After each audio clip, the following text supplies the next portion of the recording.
So good morning, everyone, and welcome to this event, From Rio to Reality, Accelerating Action Across the Rio Conventions. And what better time to be having this discussion? We're here at COP29 in Baku, straight off the back of COP16 in Cali. Can I get a show of hands for anyone who was out in Colombia for that one? Okay, quite a few of us.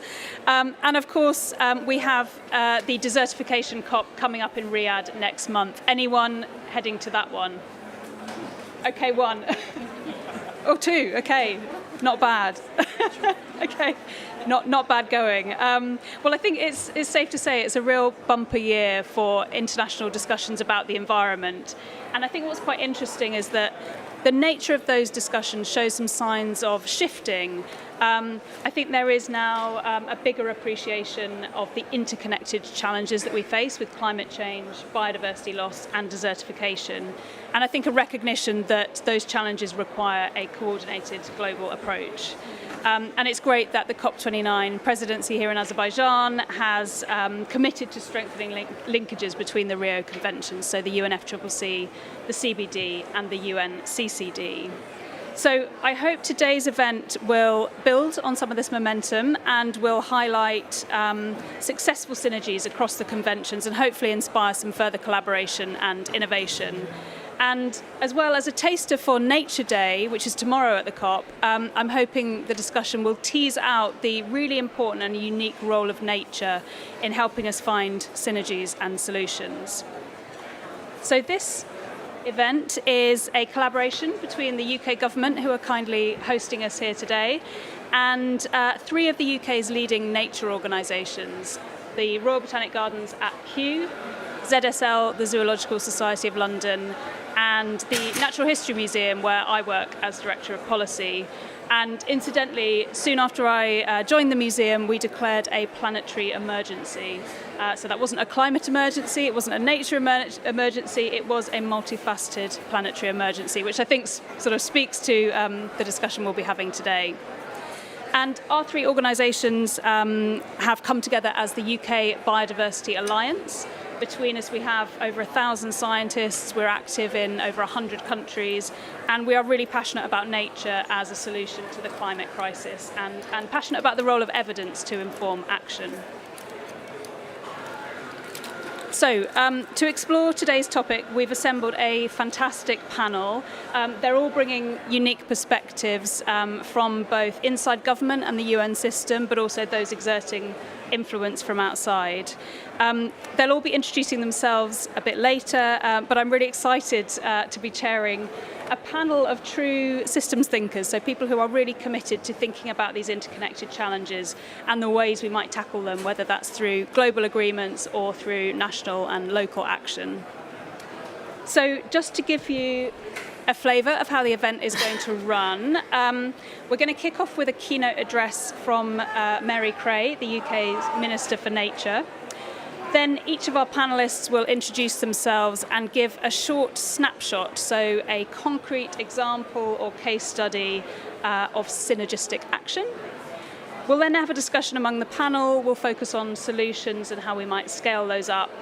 And then, last but not least, we will come to you. I have no doubt there is a lot of expertise in the room, and we'd be really keen to get you talking to your neighbours, feeding back your ideas, your insights, your questions to those of us on stage. So really hoping this will be an engaging and collaborative event, so look forward to getting your help on that when we come to it.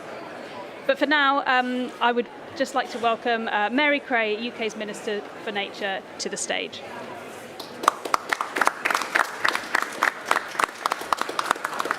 Good morning, everyone. Delighted to be with you as the UK Biodiversity Alliance continue their takeover of the UK Pavilion this morning. As Emma said, this year we see all three Rio Conventions COPs taking place in quick succession. The Nature COP16 just a couple of weeks ago in Cali, Colombia. This Climate COP29 here in Baku, and the desertification COP16 taking place in a couple of weeks in Saudi Arabia. And as one of the lead UN officials said to me yesterday, I don't know what nation states we're thinking of. They're going to have to change this. Otherwise, every even year is going to be a nightmare. So, if it's pretty tough on everyone involved if you have 3 in 1 year. The UK government is back very firmly on the world stage, and our mission is to create a world free of poverty on a livable planet. And I think both of those elements are incredibly important. Biodiversity loss, climate change and desertification are deeply connected, and we always think that we've got to do something new, but actually the Rio sort of forefathers and mothers that were there, that were setting out those conventions, understood that we needed to take action in all 3 areas. Land use change, for example, is a leading driver of carbon emissions and biodiversity loss, while increased temperatures are accelerating forest depletion. The degradation of land, including megaforests like the Amazon, is reducing its ability to capture carbon and its productivity and resilience to ever more extreme climate events such as drought and floods. And as we were reminded on the previous panel, there are 28 million people who live in the Amazon and who rely on it for their life and their livelihood. We've got the Americans next door. They've already apologised. So protecting and restoring nature is critical to meeting our international climate targets. Tackling these interrelated challenges is key to economic stability and global security in an increasingly turbulent world, one which seems to be in a perma-crisis or in a series of perma-crises. That's why the UK has, for the very first time, appointed a new nature special representative, Ruth Davis, who is here to my right, and here today as a panellist, to work alongside our climate special representative, Rachel Kite, who is known, I'm sure, to many of you, ensuring the UK is at the centre of global efforts to address the climate, biodiversity and environmental crises. It's also why the United Kingdom has provided £9 million as a voluntary contribution to the Climate Promise to support the UNDP to help countries scale up their efforts to protect and restore nature and simultaneously address climate change, biodiversity loss and poverty. Through this contribution, UNDP have supported a range of countries across Latin America, Sub-Saharan Africa and Southeast Asia. Meeting this interconnected challenge requires action from all of us. We must use the latest science from the scientists at this COP, the IPCC, the climate scientists, and IPBES, the environmental scientists, to address these global challenges together. We must support the implementation of nature-based solutions, working with nature to address climate change, biodiversity loss, food security and poverty. And we must bring those 3 Rio Conventions on climate, nature and desertification and other multilateral agreements and organisations closer together so they can act in tandem with a unified purpose. It's interesting that we've done a bit of analysis, and it's something like 80% of the money that we put into our nature projects has beneficial climate consequences. But globally, only 18% of the finance that we put into climate has a beneficial nature consequence. In the UK, that figure is 25%. But in a resource-constrained world, how are we going to make each pound of public and private and philanthropic money provide multiple benefits? So that is why we are here today. That is what we are trying to do. And CBD COP16 last month took us one step closer, adopting a new decision. That decision recognises the latest science on the interlinkages between climate change and biodiversity and promotes increased synergies between international processes.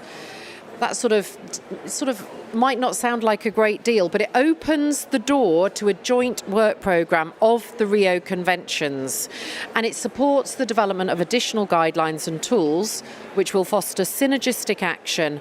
So this decision on biodiversity and climate change is a useful step to help countries take concrete action to tackle these interconnected crises. We look forward to the UN Convention to combat desertification in Riyadh in early December, and we welcome the focus the Saudi presidency have brought to scale ambition on the critically important issues of drought resilience, land restoration, and combating desertification. If we are to feed 10 billion people by the middle of this century, over the next 27 years, we are going to have to do things very, very differently in future to how we've done them in the past. So I look forward to a good panel and to working with you to address these challenges. Thank you very much.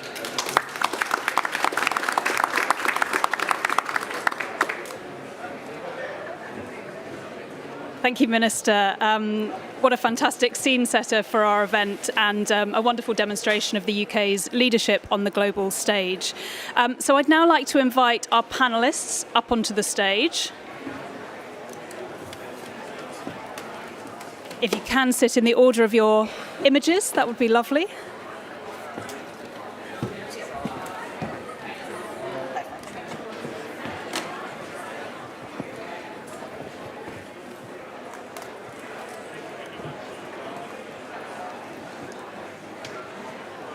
Thank you. So I'd now like to turn to the panel, and I'd like to turn to each of you and ask you two things. Firstly, to give an introduction to yourselves and the perspectives that you're bringing to this conversation. And secondly, to share with us an example of synergistic action across these Rio Conventions. Tell us a bit about what the thing was, maybe how it came about, and what next, or why it was successful. So I'm going to start, I think, actually with Tristan. So Tristan, I think your very job as part of the UN Convention on Biological Diversity sits at the interface of many of these issues. So it'd be great to hear from you first. Thanks very much, and no pressure, I guess, going first. Good morning, everyone. Good afternoon at this point. My name is Tristan Tyrrell. I am the Programme Officer responsible for biodiversity, climate change and dry and subhumid lands of the CBD Secretariat. So my role is at a technical level, the linkages across the 3 Rio Conventions, hence why I have the pleasure of also going to Riyadh next month. I was trying to think of one example, because actually I can think of 3. Okay, I'm going to go with one that I heard about yesterday. Mexico, following the Burn 3 conference that happened last February, I think it was, or this February, which it was a process to look at in a non-negotiating setting, opportunities and trying to address some of the obstacles to synergies and cooperation across the various different biodiversity-related MEAs. So the biodiversity MEAs, such as ourselves and CITES and Ramsar, etc., but also the Rio Conventions and some of the chemicals and waste ones as well. To come together and to think through this in a more meaningful manner, and trying to set up something that would be practical. Mexico was one of the co-chairs of this process. They then went home, and taking advantage of the fact that they were about to have an outgoing government, so in a sort of transitional phase, and therefore that people maybe could feel a bit more free to speak from the heart and not worry so much about some of the constraints that might face them on a more day-to-day basis, to talk honestly and openly about what are some of the challenges at the national level on coordination and synergy, both in terms of the policy setting side of things, but also in terms of the implementation, and had a fairly honest, frank discussion around that. The intention being that they would look to then set up a process that would help to address that going forward. And so they've set up a committee process that allows for government exchange and interaction. because Mexico has a federated government system, so it has the federal government and then regional governments, and as a way of trying to break down some of those barriers. We'll have to see whether or not to what extent that leads to something, but I think it's just a very interesting example of trying to look at some of the negative examples, not so much the positive lessons learned, but also really discussing some of the challenges. Thanks. Fantastic example. Thank you, Tristan. And you've teased us with two other examples, which I hope we'll get to in the course of the conversation. If I can just probe on this Mexico one, though, briefly. I mean, apart from that kind of change of government moment that might have, introduced a window of opportunity, were there other factors at play that triggered this thinking across the multilateral agreements? Well, I think definitely the Bern process sort of inspired some of that thinking, realizing that it's not just the Rio Conventions or it's not just the biodiversity, that's those 6 biodiversity-related conventions, but also thinking about it across the whole triple crisis and how to maybe bring in some of the others that are biodiversity-related but not necessarily strictly biodiversity conventions or MEAs. But it's also the fact that they have a single focal point across numerous MEAs. There's one person at the federal level who is responsible for all of them, and therefore she took the initiative of taking that forward. And I think having a champion within government who is able to do that because of the position that they hold is very key to that as well. Interesting. Thank you very much. I'm now going to come back this way along the panel and ask Ruth Davies, who the Minister introduced, is the UK's first special representative on nature. Over to you, Ruth. Thanks very much, and lovely to see everybody. In answer to your first question about the sort of context that you bring, I think probably quite a lot of people in the room, I will have hopped from some of these different spaces in my life, bringing information from each one, if you like. So I've worked for large conservation organisations.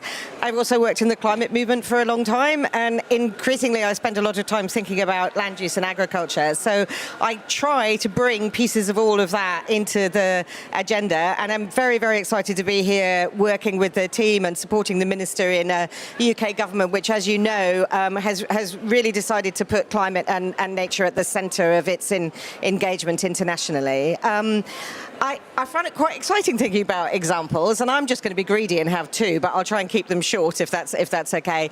Partly because they relate to each other. I think it's always good to have one that grounds you in your own country and your domestic context. So many years ago, I worked on a project which was the first large-scale investment by water companies and by farmers working together in peatland restoration in the UK, which was an extraordinary effort because it involved planning and mapping where the benefits were from restoring these very degraded peatlands by blocking up ditches and bringing back vegetation, and doing that in a way that involved hundreds of people in the local farming community, who then benefited from the payments that they received, but also delivered improvements in water quality, reductions in flood risk, and a significant reduction in the amount of carbon emissions coming from those peatlands. That was a kind of synergistic example of action long before we talked about these kinds of synergies. And I think there may be many lessons to learn from this combination of using data really intelligently and then engaging with local communities. And then the second example I wanted to call on is one from time I've spent in Colombia. It's always very dangerous to speak about examples from other people's countries. And if there are Colombian colleagues in the room, please forgive me if I don't get this right. But the linking factor was water. And I spent some time in Manizales in Colombia, where the watershed of Manizales is protected as a nature reserve. It's paid for by the local water company. It protects the watershed and the water for 400,000 people in that place. And they are now moving on, I think, to a further process of beginning to identify other places where they can introduce reforestation and natural regeneration partly based on the places which are best for biodiversity, but also based on the places where, when you bring that reforestation back to the slopes around Manizales, you significantly reduce the risks from landslides and therefore the impacts of climate change. Now, what I wanted to bring from both of those examples, partly water is a very connective thing for many of those issues. Secondly, data, science, planning and spatial planning are an explicit part of it. And the third thing is these are tangible benefits for local communities who are involved in decision making. So sorry to be greedy and take two examples, but... No, those were two very good examples, and I really like the reminder that actually on the ground, even if we don't call these synergistic projects, often a lot of things are being joined up and thought about in a really sophisticated way. If I could just ask, both of those seem to involve quite a lot of stakeholders, whether it's water companies, farmers, local communities. Were there lessons to be learned in terms of how consensus was built across those multiple communities? I'd have to ask Colombian colleagues more for the Manizales example about the specific ways in which that work was done. But I can tell you more about what that looked like from a UK point of view. And yes, painstaking work of people going and speaking to every single farmer stakeholder in that community, connecting them to the company and building relationships, which is an essential part of doing any job in the natural environment that's rooted in place. So yeah, I think there are lessons to learn from that, and that there's something about the way in which I think the CBD convention it really embodies a spirit of working with indigenous peoples in particular and with local communities in a process of participation. I think we could bring that to the rest of the work that we do in a really kind of constructive way. I don't really believe in long-term change that doesn't involve very active dialogue and active participation with people on the ground. Fantastic. Thank you, Ruth. I'm next going to turn to Carlos from the Wildlife Conservation Society. Carlos, over to you. Oh, thank you very much. It's a pleasure, privilege to be here in this panel, in this event. Well, I'm Director of Public Policy for Forest and Climate Change at WCS, and so my role is basically help the organization that is largest boots on the ground conservation organization in the world to have help and hope from process like this. So part of my responsibilities for WCS is helping to connect the dots between climate and biodiversity, the international process. And so, as mentioned, I was in Cali and working a lot with other civil society organizations, with Bethan and other colleagues, and talking a lot and chasing Tristan about the hopes and the opportunities that we had to address the urgent need of synergies. Synergies across the conventions is something that there are documents, reports, and proposals there for more than 20 years. And now we find that there's some political will to make it happen. And so we could see that in Cali under the leadership of the presidency of Colombia. And now we are trying to find hooks in the negotiations here where the decision from Cali could be welcomed and turn into something operational, like through the engagement of parties and, of course, under the coordination of the executive secretary on discussing what could be the scope of this in practice of this. And of course, moving towards UNCCD COP29, we expect that.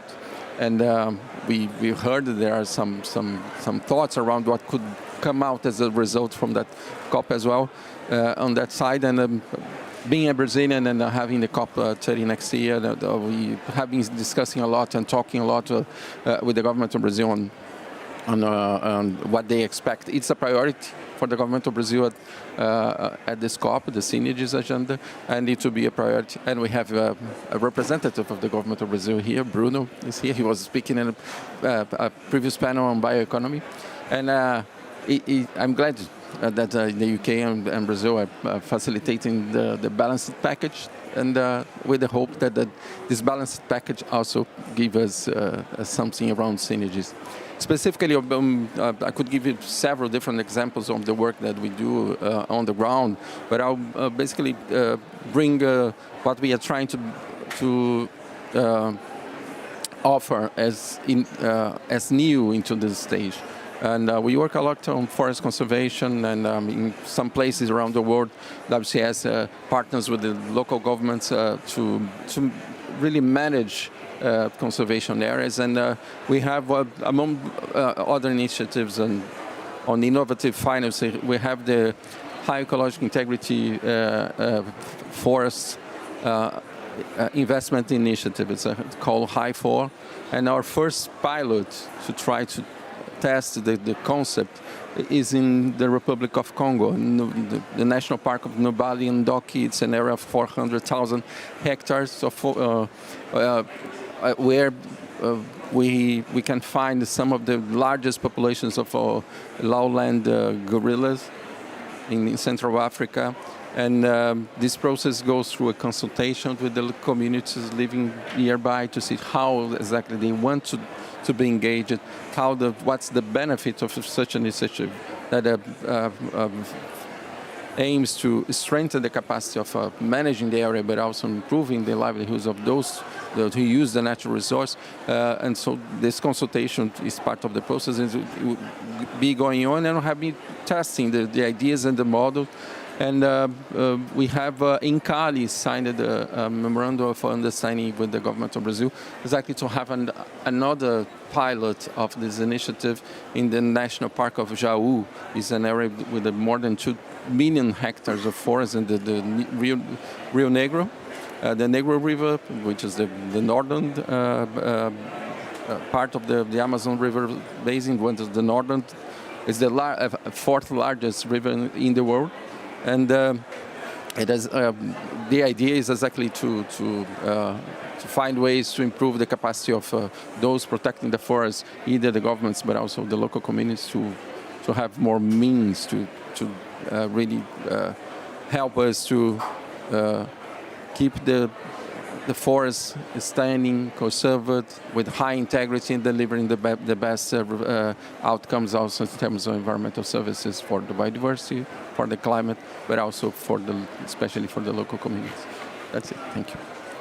Thank you, Carlos. Fascinating examples, and I love that we're getting them from all over the world. I just wanted to jump back actually to something you said a little bit earlier on, which I think, if I remember how you described it, was you were sort of looking for hooks within the UNFCCC process for where these synergies might be reflected. Can you give us any kind of specifics or flavours of where you think those hooks might be?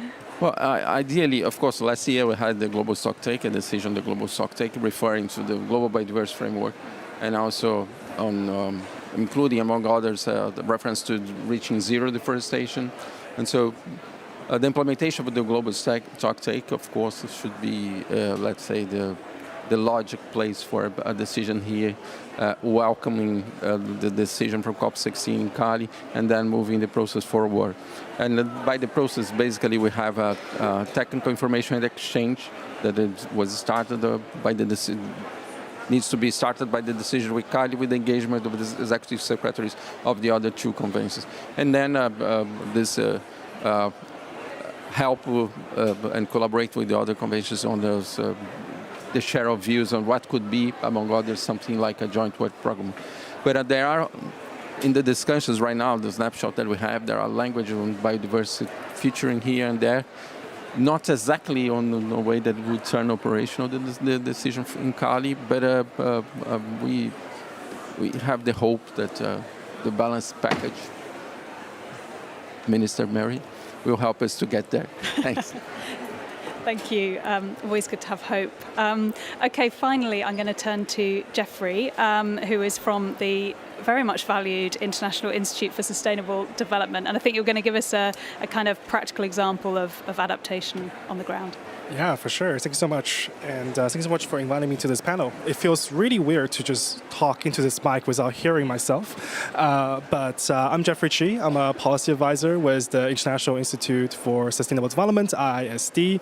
Many of you might know we provide the ENB service here at UNFCCC negotiations, but I work for the institute side of ISD.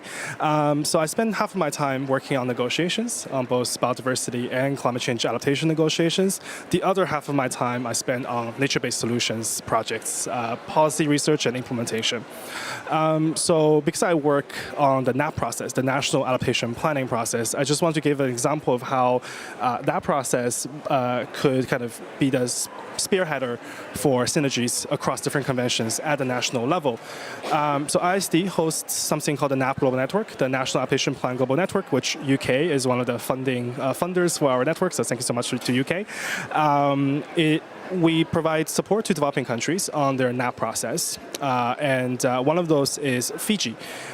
So the NAP process is a strategic process that countries can figure out what they want to do in terms of adapting to climate change, and also how to make sure they achieve resilient development. So in Fiji, their NAP document really highlights the value of nature-based solutions by placing nature-based solutions and ecosystem-based adaptation as one of the core principles of their NAP.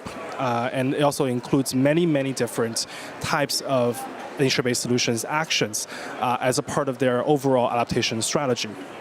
At the same time, for their NBSAP, their National Biodiversity Strategy and Action Plan, Fiji also placed a high importance on taking into account future climate change impacts and climate assessments into their national biodiversity planning.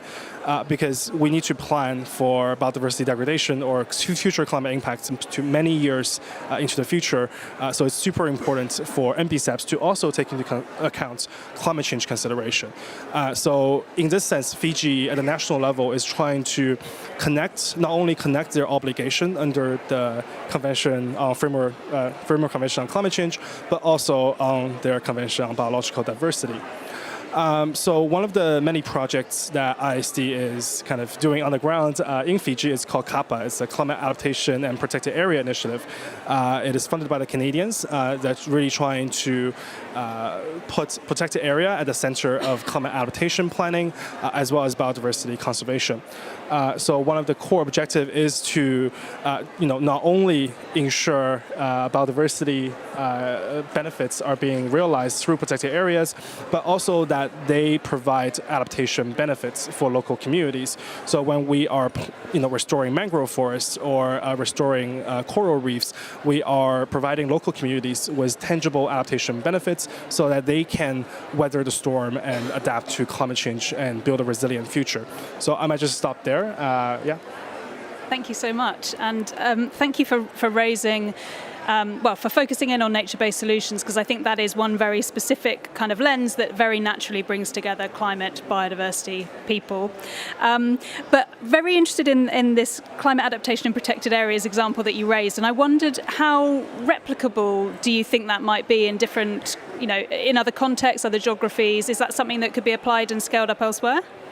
Yeah, absolutely. Thank you so much for that question. The CAPA initiative is actually implemented in 4 different places around the world. So one of the sites is Fiji, the other is Belize, where we are focusing on connecting the Maya forest corridor and try to kind of improve ecological connectivity between the different protected areas that are already set in place. The other 2 sites are in sub-Saharan Africa, so the Kavango-Zambezi landscape, as well as the Great Virunga landscape. So both of them focus more on forest conservation, forest restoration, as well as kind of overall river and watershed management in those places. So I think it is pretty much replicable across different landscapes, because the principle is we're trying to use protected area to conserve biodiversity, to provide ecosystem benefits, and also help local communities to adapt to climate change by integrating climate considerations into protected area planning and management as well. Fantastic. So thank you for raising such a breadth of fascinating examples. And I really want us to get now into kind of the depth of what makes something successful, how do we actually find solutions that tick these multiple boxes. But before we get there, I just want to do a bit of a zooming out kind of stock take moment of where we are now and how we've got here. So I wondered if I could ask you each in turn, perhaps starting with Ruth and working down the panel, kind of how do you see progress in terms of synergistic action in recent years? How well are we doing, and what have been the major barriers to even further progress? So, Ruth, we'll start with you. Much better than we were 3 to 5 years ago, I would say, in the sense that I think that the energy and focus and visibility of the two other pillars of the kind of, Rio 3 conventions is improving. So I think, there's more focus in the UNCCD and on the CBD than there has been previously. Those conventions are maturing. I think they're making inroads and overtures to, the place we are here, which has always been the big sister. Let's face it. So I think that is happening. I think I would also point to the fact that for many countries around the world, land use, nature-based solutions, issues around agriculture, food sovereignty, food security, they are the core of the agenda that they bring to the UNFCCC. But we haven't always heard that, because the focus and priority on energy systems, which is extremely important, can result in a kind of communication coming out of the system that really marginalizes what are actually fundamental and core issues for many countries coming here. Now, I think that is changing, because I think that the improved focus on adaptation and resilience that's gradually built up over time. It enables that to be a kind of much more visible story than it was. So I'm optimistic. I think there are some challenges, as we've heard today, to try and find the right hooks in the process here for taking us forward from COP29, and we're all going to try and work on that, even if it's not the easiest. But the fact that we have the opportunity to work very closely with our Brazilian colleagues gives me, a substantial level of confidence that things will build up over the course of the next year. To come to your challenges question, though, which I think is quite important, why has it been so hard? Very reasonable question. It's been hard partly because the scale and urgency of the climate crisis, I think, became visible to a huge part of the environmental community, and they mobilized quickly and effectively to try to act on that. But in doing so, I think, perhaps left behind a little bit of the conversation about what the wider planetary challenges and crises were. And you were talking earlier about having kind of declared a planetary emergency. So that I think has been some of the challenge. And then I think there are other pieces of the problem that are more profound. I think there is a really difficult challenge in trying to talk to those who are involved in infrastructure planning, those who are making financial decisions about why it is that nature and natural systems are such a vital underpinning to our economies. And we're only beginning now to be able to learn the language that enables us to translate between those quite sort of like hardcore decisions about how investment flows and how infrastructure is built and how growth is driven, and the discussions that we're having on nature. So I think there are some very kind of big embedded challenges. I think we are moving forward. What would I say is my kind of last point about what needs to happen next? I think what needs to happen next, and I hope will happen, is that the political leadership in each of the conventions every year dedicates a part of what it's doing to building these relationships. And, as I say, that brings me back to the fact that I'm confident that actually our Brazilian colleagues are going to do a fantastic job for next year. Fantastic, thank you. That's really clear. Tristan, I'll come to you next on, what progress have we made? What have the challenges been? Thanks, Emma. To be honest, I think Ruth said it very well. I'm kind of looking back. Biodiversity has largely been seen as sort of a nice to have. I made a joke last year in the UK pavilion about blaming David Attenborough for that. because we've growing up in a certain part of the world, your connection with nature is largely what you see on the TV screen, and so it's beautiful images, but it's things that are far away, and it's just how does that relate to us? And we still, to a certain extent, have a disconnect with why biodiversity, nature, is fundamental to our well-being. But we are slowly getting to a point where that is becoming not just more obvious, but we're putting it in terms that language issue, that people who have the power actually sit up and listen, and it goes beyond that sort of nature for its intrinsic value, although it absolutely should be conserved for its intrinsic value, but it's why it's fundamentally important to us. And now that we are recognizing the interlinked crises, the planetary crises, these existential crises that we are facing, that things like the Dasgupta review, echoing what Stern did for climate change, for instance, TNFD, the Task Force for Nature-Related Financial Disclosures, doing the equivalent for what happened under climate change, means that we are starting to bring some of those arguments that have brought climate change to the fore for the same for biodiversity, which is great. And it does mean that politically, as Carlos said, there is this increasing attention on the synergies and why it's important that the little sisters are growing up a little bit more. The extent to which UNCCD has enjoyed similar focus of attention, I think it's coming, but it's also lagging behind, and so there is this sort of disjointedness between how we are seeing these crises. I think also, to a certain extent, historically, we have, as a society, looked to technological fixes for our problems. So if you think it's sort of down through centuries of health and poverty and all sorts of things, it's because of industrial developments, it's because of pharmaceutical developments, we keep on looking to these sort of solutions. And certainly within this process, energy and renewable energy and things like that, and sort of thinking, well, we just need to sort of shift how we're producing our energy in order to solve the problem. With biodiversity, we can't necessarily do that. We don't have technological fixes for pollinators, for instance, in a way that is actually effective and cost-effective as well as everything else. And so we are finally getting to a point, hopefully, and it's a question of who is taking on that message, that actually we need to conserve, sustainably manage, and restore in particular. And so while everyone keeps focusing on target 3 of the GBF, which is protected areas, is sort of 30 by 30, this is our Paris 1.5 type thing. It's important, I'm not saying that it isn't, but we also have target 2, which is also a 30 by 30 that we're not looking at. We also have the finance ones, but actually we also have the subsidy reform addressing those perverse incentives, which is not getting nearly the same sort of attention that it needs to, because ultimately we need to be looking and addressing those drivers of biodiversity loss if we are going to change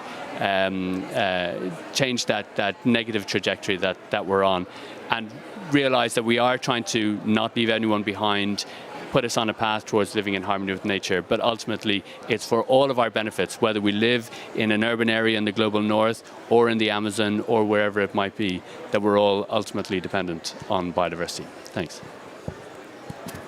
Thanks, Tristan. And I think what's really interesting from what you and Ruth have said so far is that, this mobilization publicly, politically, that we've seen for climate change can risk leaving the little sister conventions behind, but it also potentially creates that wave that the other ones can kind of jump onto and create something bigger. So I think that's quite an interesting tension. Carlos, over to you. Oh, thanks again. As I said before, I think that we are gaining a political momentum that we have never seen before, and I'm following this process for over 20 years. I have never seen so much engagement at a high level on this. We are here. There are panels around about synergies everywhere. I've joined one yesterday with Bethan, today here, and we had several panels in Cali, also in Bonn, in Nairobi, and starting from last year, the joint statement on the climate, nature, and people, I think what was very, very important that gave us through here. And also in terms of process, and we always say this process is very slow, things doesn't happen, but we can see that the synergies are happening in some places already. For example, we are here discussing the implementation of UOE framework, global climate resilience, and we have basically the global goal on adaptation. The discussion on indicators is learning from the lessons from the development of the indicators of for the global biodiversity framework. Of course, we can go much further and advance and get more detail. We can get, for example, indicators related to ecological integrity being better framed here, because the integrity of ecosystems is what will bring us the best outcomes, not only for biodiversity conservation, but also for mitigation, adaptation, or resilience, and also the positive impacts for the livelihoods of indigenous peoples and local communities. So part of the obstacles, well, I think they are related to the main topic of this COP. It's finance. We need finance, we need additional finance, and we need also to ensure that finance comes along with the capacity of countries to address both challenges and in a synergical way at the domestic level. And when we speak about synergies here, it's beautiful to think about a joint work program, but the most important impact will be for this providing guidance and then enabling the countries to really bring together their NBSAPs, their NDCs, and the land degradation neutrality plans under the UNCCD in a way that they are more effective. Because if we have the discussions sometimes at the international process happening in silos, Brazilian science work on forest fires a lot. And if we see the discussions happening in silos, at the domestic level, the countries also, when they are trying to develop their NBSAPs and NDCs, and it's very frequently we will see these discussions also happening separately. And I think the most important is that the process here, besides on finance, that is very important, and with clarity about where the finance will come and how it will reach, the countries will also need capacity on developing and implementing policies, measures, and actions in a way that is also coordinated across the different subjects. Thank you. And that crucial issue of finance is one of the topics that I want to get your views on in just a little bit. So that's a teaser for things to come. Jeffrey, finally to you. Yeah, for sure. I think just building on what Ruth, Tristan, and Carlos has kind of already mentioned, there's been a tremendous amount of progress in the last couple of years. Compared to 20 years in the process, my first COP was COP23. So it's how many COPs? 7? 6? And we've already seen tremendous amount of progress between 2017 and now. So absolutely agree on that. And another thing kind of we're seeing in the UNFCCC process is, biodiversity or CBD is kind of the little sibling of the UNFCCC. Within the UNFCCC process, adaptation is usually the little sibling of mitigation. But over the last couple of years, we're also seeing a tremendous amount of attention and also progress being made on adaptation. That includes the global goal on adaptation last year that was passed in Dubai. And one of the targets there is to, use integrated solutions, use nature-based solutions, use ecosystem-based adaptations to help countries adapt to climate change. And the indicator work program is happening right now, and I think we have a lot to learn from the CBD's indicator development process, and hopefully we can kind of align the two conventions even better through that indicator work program. So that's kind of one thing. The other thing on the national level, we're also seeing countries recognize kind of nature and biodiversity considerations as an important factor in their climate change planning and implementation. So we just released a report yesterday that, having searched through countries' national adaptation plans that we found 77% of the NAP documents reference ecosystem-based adaptation or nature-based solutions. Around 80 to 82% of countries take biodiversity considerations as one of the many criteria when they're assessing climate impacts on their economy, on their communities, and on their ecosystems. But just less than half of the NAP documents actually reference their country's respective NBCCPs or national biodiversity plans. So I think countries are kind of taking biodiversity consideration more seriously in their climate change planning, but how to link the two conventions together and how to link these different policy instruments together, that remains to be enhanced and improved. And I think one of the many factors, Carlos, you mentioned, is like capacity building. And we also need more science and more data and better finance to be able to kind of actually realize that kind of things. So yesterday we held a panel at the PCCB hub, the capacity building hub, on kind of how to synergize between NDCs, NAPs, and NBCCPs based on one of the new kind of checklists that we developed for policymakers with GIZ. And one of the something keep coming up between these different World Cafe sessions is institutional arrangements within your own government. So one factor is climate change is all-encompassing. It affects every single sector. It affects every single ministry. So it's not just the responsibility of your environment ministry to kind of come up with these plans.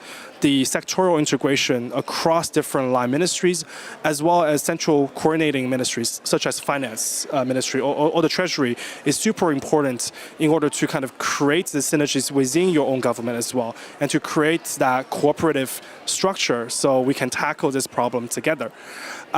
The other sort of main challenge, I think, on the international level, is we had a GST decision from last year. We had the Global Stock Take decision from last year. We have the UAE framework for global climate resilience, but these are just words. I've spent so much time in negotiation rooms fighting over little words and wordings and commas, but how are we going to translate those words into actual action on the ground, and how are we actually implementing those decisions? I think that remains to be seen. And one of the many things I think is really great coming from this year is UNEA 6 resolution on kind of synergies, on promoting synergies across your national policy, action planning, something. It's a very long title, but essentially it's a resolution that's trying to encourage parties to really implement synergies within their own governments across different conventions. And I think something great to be seeing at UNEA 7 end of next year, I believe, is there will be kind of sort of this reporting back session on how countries are actually implementing this resolution, and to show real examples and to show your experiences and challenges they might have in terms of realizing the synergies at the national level. So I'm going to stop there. Wonderful. Thank you very much. I've got many more questions for the panel, but I'd like to turn to the audience first to make sure we can get you involved. And if there's time at the end, I will come back in with some additional questions. So we've heard some fantastic specific examples and some wider reflections on synergies. And what we'd like to do now is to do 3 short rounds of discussion on the topics of policy coherence, mobilizing finance, and capacity building. And I'll say a little bit more about each of those kind of as we get to it. But what I'd invite you to do is to turn to the person next to you, or feel free to gather in small groups if that's easier, and share your ideas on these topics. We'll give you about 5 minutes on each, and then I'll ask people to, whoever would like to volunteer to share some ideas from your discussions. That might be something you all really agreed on, something you all disagreed on, or something surprising that came up in the course of those discussions. So the first one we're going to task you with is policy coherence. So please turn to your neighbour and discuss some areas of policy where greater alignment is really needed. That might be a kind of topic of policy making, it might be a lens through which policy is made, it might be a specific policy lever. Interpret that as you'd like, and we'll reconvene in about 5 minutes and hear what you've come up with. Thank you.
Okay, I'm going to ask everyone to finish your conversations and we'll feed back to the front.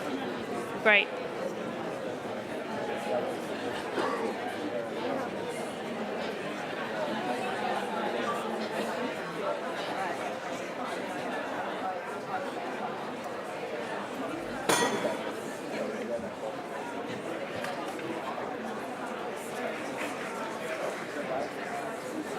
Okay, it's quite hard to get people's attention without headsets on, but if we can reconvene, that would be great. Nice, yep.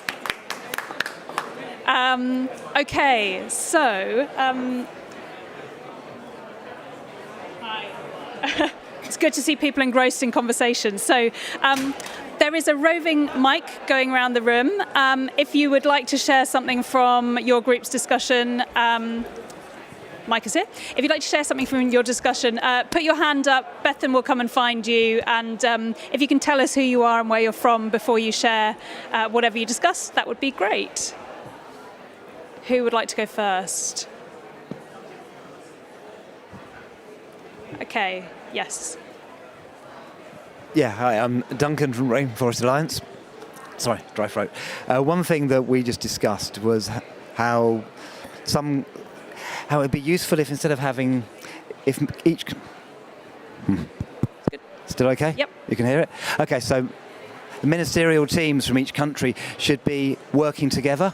So you have some countries where you've got the same group of people who go to CBD, desertification and climate COP, and other countries where you have 3 separate teams who might not even be in the same department, who might never meet each other and might never talk to each other, which frankly feels stupid. And so we're saying surely countries should just have one team of highly skilled cross-sectional people leading it. Others can come in who can then work together to ensure there's joined up thinking nationally, which can then feed into international commitments. Thank you, and relates to the example we heard from Mexico earlier. Anyone from the panel want to quickly respond to that? Otherwise, anyone from the floor who would like to come in with another thought? Also, any questions are very welcome if anyone wants to ask any questions. Absolutely. Carlos, did you want to come in? It's very briefly. And of course, I think for some small countries, this is the case. They have negotiators going from one process to the other. Sometimes this is overwhelming because the processes are becoming more complex. But while bigger countries will have delegations that are not the same, but I think that what would be interesting is that at least some people ensures this synergies across the engagement of countries in the different process. Because if not, when they go back home, they will just try to address the commitments and the challenge under the different process. And of course, at the national level, we should also have coordinating bodies, bringing all of those who can't be together in the same process, in the different process, sitting and translating. This is what we committed to, and this is how it relates to NBSAPs, NDC, NAPs, land degradation neutrality, etc. Thank you. Ruth? I might add a bit to that. I think that's right. I think there may be something to recognise that countries with more capacity, larger delegations, larger countries, can constantly learn from the understanding that smaller countries have of the integration that exists. The capacity challenges are enormous, but actually the learning can come from listening to people who do span across those 3 pieces. I'm not sure that I think that the answer is necessarily just to try to embody the solution in the same people doing all of the same things, but I very much take the spirit of what it is that you're suggesting, and I think there's a bit of a sandwich. One is that you can really make a difference by there being very senior political integration, even in quite large countries, large delegations, complex kind of bureaucracies, that simply says we intend to address these things as a holistic problem. And, we'll see how that happens in the UK, but I think the fact that the Prime Minister and the Foreign Secretary have indicated that from their perspective these things need to be dealt with together should begin to drive that message. The other really obvious thing to say is that where things really make a difference is when people with different roles recognize that they have common practical interests in delivering an outcome. So we all have a role to play in being able to say to anyone in this system, if you want to achieve your objectives under the UNFCCC, it is literally impossible to do that without you being able to drive better outcomes across the land use sector or in oceans. So all of us are kind of beholden to make the case from a really practical perspective, I think. Thanks. Thank you. So, yes, one more at the back. Thank you. Thanks for the lovely panel. I'm Bhushan Sethi. I work with a US think tank on integrated landscape management. We call Eco-Agriculture Partners. We are the convening partners for the 1,000 Landscapes for a Billion People program.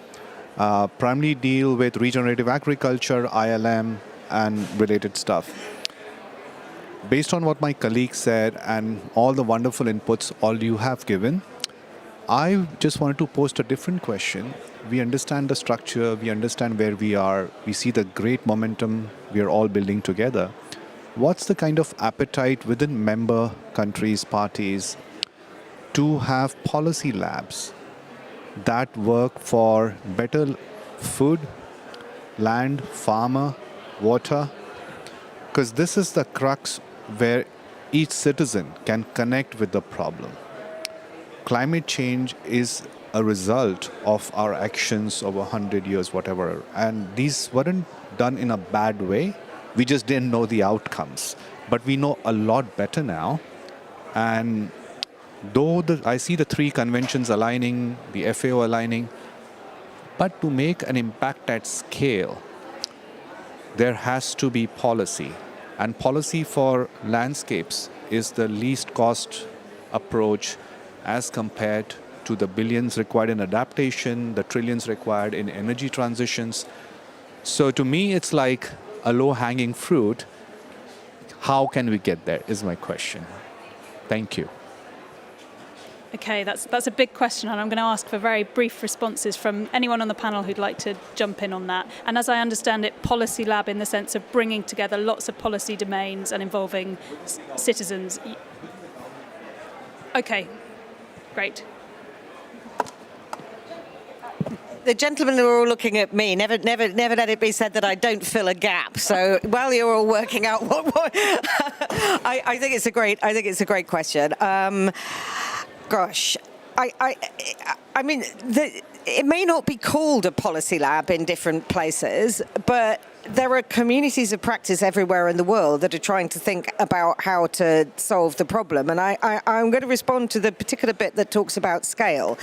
I don't think that there is a substantive problem in being able to find examples of where things are working well and where you can generate benefit and where you can bring local communities. I mean, I suspect that all four of us, when asked for examples, could have brought 10 or 15 and would have happily sat here and talked about all sorts of exciting things.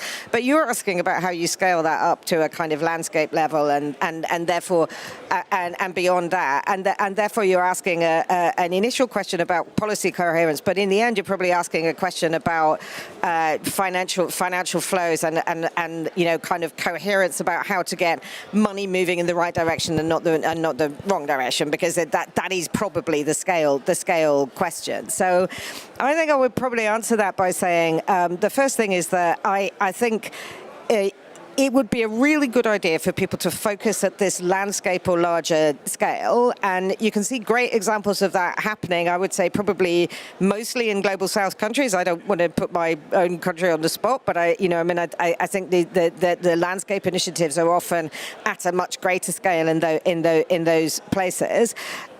Let's dwell a bit on what a landscape looks like and how you would find kind of, sort of multifunctional ways of being able to solve that problem. I'm not sure I think it's a lab. I think it might be institutional coherence and cooperation at the landscape scale that is the thing that is needed.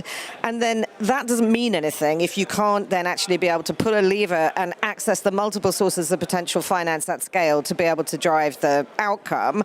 At that point, I would say two things. One is that funding strands in the public sector are highly fragmented and are not necessarily dedicated to delivering synergistic outcomes at a landscape scale. And, you know, colleagues of mine have been talking quite a lot during the course of the week about the power of government procurement, for example, to be able to make a big difference at a scale like that. So that would be a good place to intervene. And then a second piece, I think, would be to say that we're all struggling with the challenge of knowing that there are multiple public goods, highly efficient outcomes to be achieved by landscape scale approaches, but there is a jump to work out how one incentivizes the private sector to drive that money into the right places rather than the wrong places, because the distance between the investment and the return on investment is very large.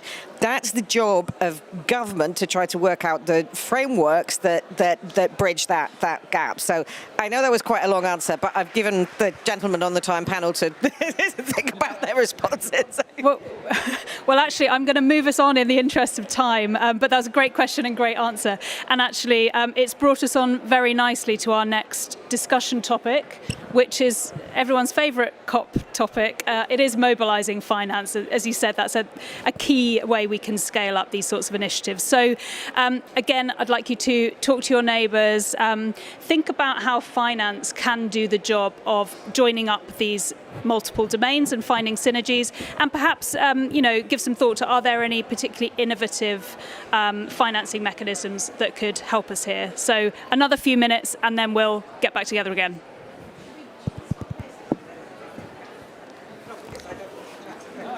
I want to come and say, well, one of us should swap places. You do move up there and I'll go and sit over here. Like, that's good. No, no,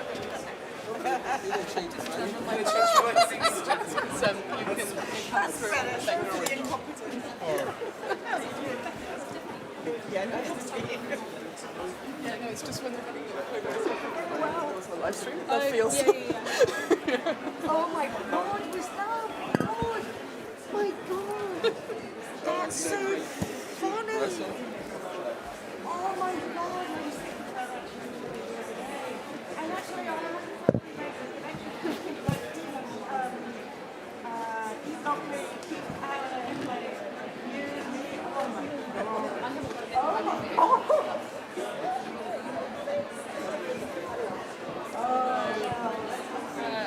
As a charity.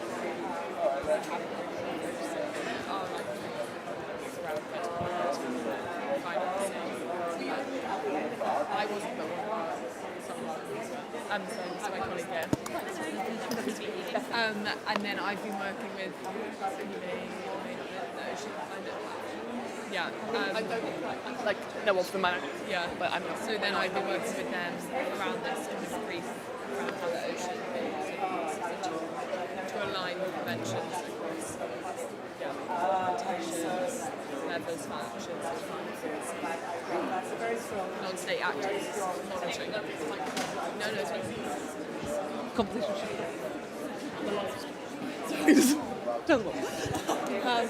But yeah, and we have been talking around the monitoring and how to make sure that the ocean is integrated.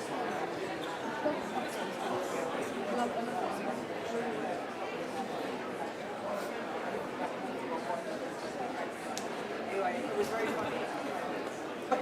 Whatever on the ocean is very so yeah, thinking about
Okay, I'm going to ask everyone to turn back around and come back together.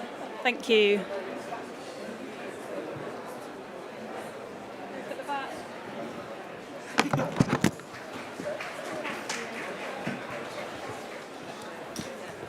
I don't know why we're all swapping. Quick musical chairs. Keeps the blood flowing. Okay, so on finance, who would like to kick off with thoughts from the discussions you've just had?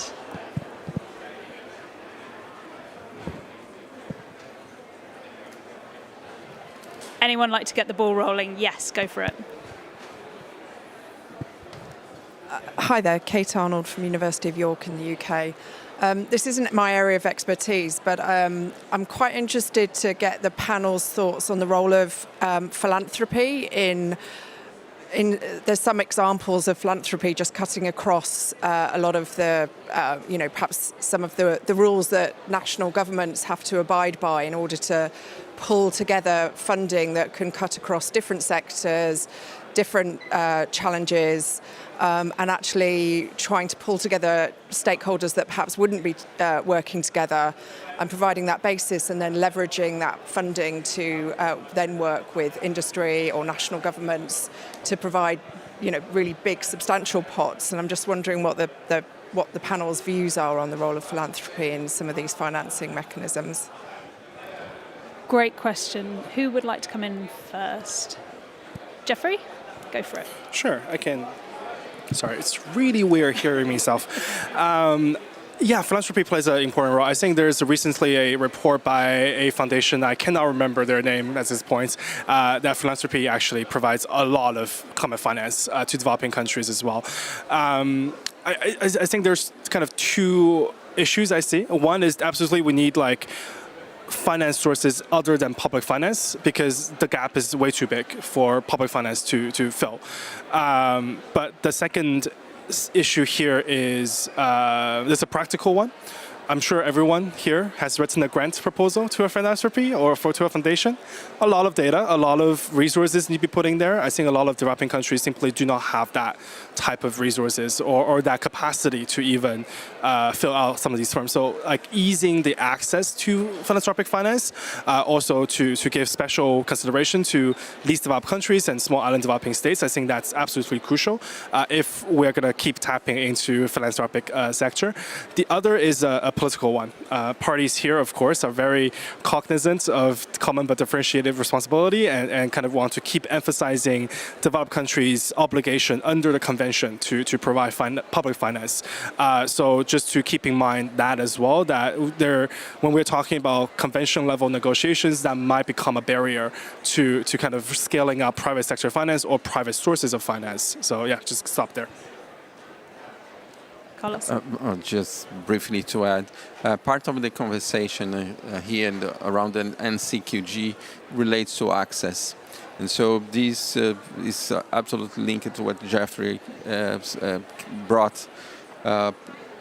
In least developed countries, they have more challenge to access funds. So I hope this process helps to address ways to keep transparency but also the access to funds to be faster. And this is also very important for organizations and civil society organizations in the least developed countries. So one of the challenges, and I have been in the board of one organization in Brazil, that her main task and goal is exactly to make it easy for the funds to get where they would never be without some help. And so I think this is access is something to be addressed in a different way, and in this moment in time that we are, because the emergency is getting bigger and bigger, and access is still complex. Thank you. Thank you. Any further thoughts or questions related to finance? Quick one. Ruth, thanks for your answer. You put a lot of things in perspective. So on the financing part, if we do the philanthropy bit, how can we then, putting out the right institutional structure, policy, make the private sector play a part? Who'd like to take that? I'm looking at Ruth, but it could be anyone. Well, I will add one sentence. I think the gap is the problem between the benefits that accrue from the investment, which are benefits that support the private sector's long-term ability to be able to maintain its business models everywhere. I mean, if you were an, agricultural kind of commodity trader, fundamentally, you were relying on natural systems in order to be able to support your business model. But you don't see the return on investment quickly enough for that to work for you. So the challenge for policymakers is to figure out a way in which that gap can be narrowed. There's all sorts of different mechanisms in which it's feasible to be able to do that. I think some of them look like, for example, disclosure around risk, and then managing risk in the long term, and creating the institutional and regulatory culture which actually requires that risk management to take place. There will be other things that might involve, for example, the insurance industry, where there's an obvious benefit from deciding that you're going to put in place the measures that then reduce the long-term bill for people, including for the insurance industry. So there's a range of different measures, but a very active role for the state to play, I think, in beginning to try to think about how in the different sectors and spaces you bridge that gap between the necessary investment and the point at which the return in investment through public goods from which we all benefit then happens in a way that's kind of recognizable to the market. That makes sense. Thank you. So I said there were 3 areas we were going to look at. The final one was on capacity building and sharing. And because we are coming close to the end of this session, what I'm going to do is just sow this seed in your minds, because I think, for these solutions to scale in the way that we want them to, and for them to exert the sort of influence that we want, capacity building is absolutely essential. And I think the comments, particularly from Jeffrey and Carlos just now, in terms of the link between finance and capacity building were really helpful there. So I'm going to leave that for now and hope that will be something you can take away with you. But what I'd like to do is just come back to the panel for a final time before we wrap up. And, we've had a really rich discussion today about synergies across the Rio Convention. And I'd like to ask each of the panelists, in just a few words, a sentence or two, to give us one wish or one hope for how things might be different between now and COP30. In a year's time, what would be different? What are you hoping for? And I'll start with Jeffrey and come back down the line. It's Ruth's turn to have more time to think. In one word, I think this year's NDC update is coming up next year. Countries are going to update their NBSAP as well, and for NAPs, a lot of countries are still in their NAP process, developing one. So for COP30, I hope to see more countries recognize the interlinkages between these different policy instruments in each one. I want to see more NBSAP mentioned in NDCs, more NAP mentioned in NDCs, and hopefully more NAP mentions in NBSAPs as well. So hopefully that will happen. Great, thank you. Okay. First, a COP decision here, welcoming and operationalizing COP16 decision.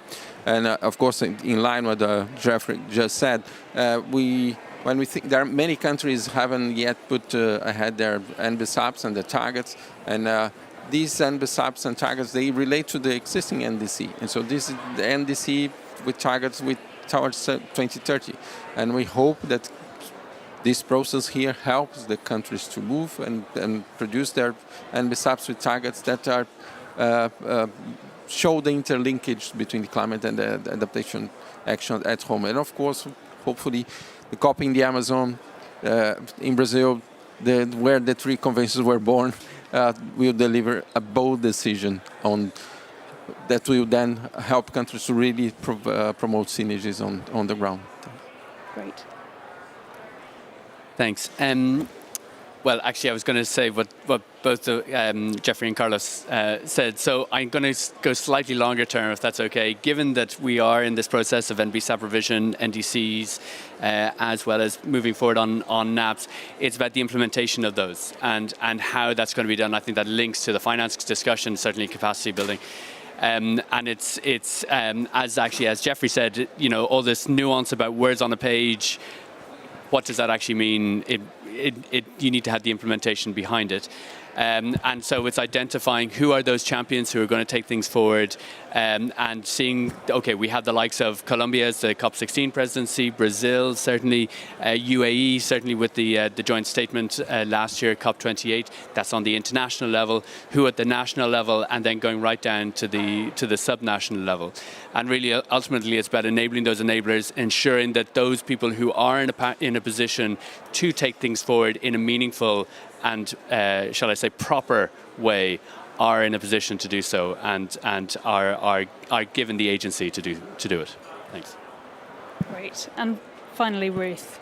All of that, great stuff. Lots of targets, lots of plans. None of it ultimately implementable without a really concerted political effort to focus on how we unlock a very wide range of financial sources to be able to deliver the right outcomes. And I'm pretty confident that if we put a year's worth of political effort into that, and then we have some tangible focus on the kinds of finance that is needed, for example, to protect the world's intact remaining tropical forests, the kinds of finance that is necessary to unlock a huge mission on land restoration and turning back land degradation, that we could have moved things along a very great distance by the time we get to Belém, and then use that as a springboard for more beyond that.